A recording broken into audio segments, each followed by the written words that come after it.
Son nom suggère qu'il vit dans les roches, mais en réalité, on le trouve plus fréquemment sur le sable, le gravier ou les herbiers marins. Son corps est élancé et couvert de grandes écailles. Il possède 2 nageoires dorsales, dont la première est marquée de bandes marron et jaune. Cette caractéristique permet de différencier le rouget de roche du rouget de vase, ce dernier ayant une nageoire dorsale unicolore. La tête du rouget de roche présente un profil allongé et possède 2 barbillons sensoriels au niveau du menton, qu'il utilise pour détecter ses proies enfouies dans le sable, tels que les vers, les crustacés et les mollusques. Lors de sa chasse, il soulève un nuage de sédiments, ce qui permet de le repérer facilement. Cette activité profite également à d'autres espèces, attirées par les perturbations du fond, qui viennent se nourrir de petits invertébrés trop petits ou mobiles pour intéresser le rouget de roche. Il est courant de voir des sars, des girelles, des oblades, des dorades et bien d'autres poissons partager son environnement. Le rouget de roche est principalement actif la nuit pour éviter ses prédateurs, tels que le congre, la bécune ou la baudroie. Pour se défendre, il se cache dans les crevasses rocheuses ou se fond dans son environnement grâce à sa couleur.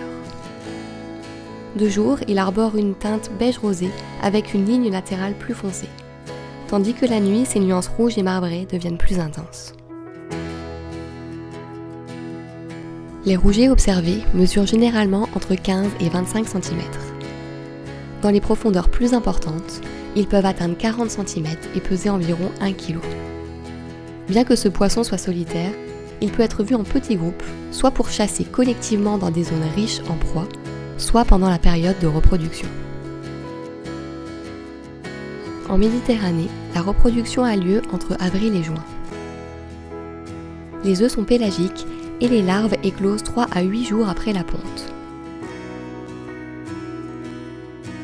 Elles migrent ensuite vers la côte à l'approche de l'automne, en se camouflant dans le plancton grâce à leur couleur bleue.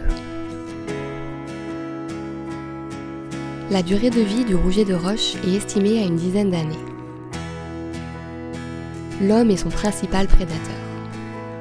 Bien qu'il ne soit pas une espèce menacée, la réglementation européenne interdit la capture de tout individu de moins de 11 cm depuis le 21 décembre 2006, quelle que soit la technique de pêche utilisée.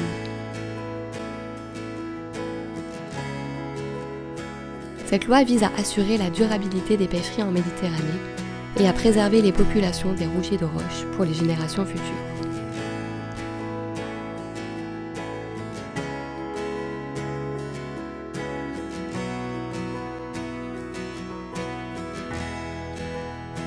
À bientôt pour de nouvelles aventures sous-marines.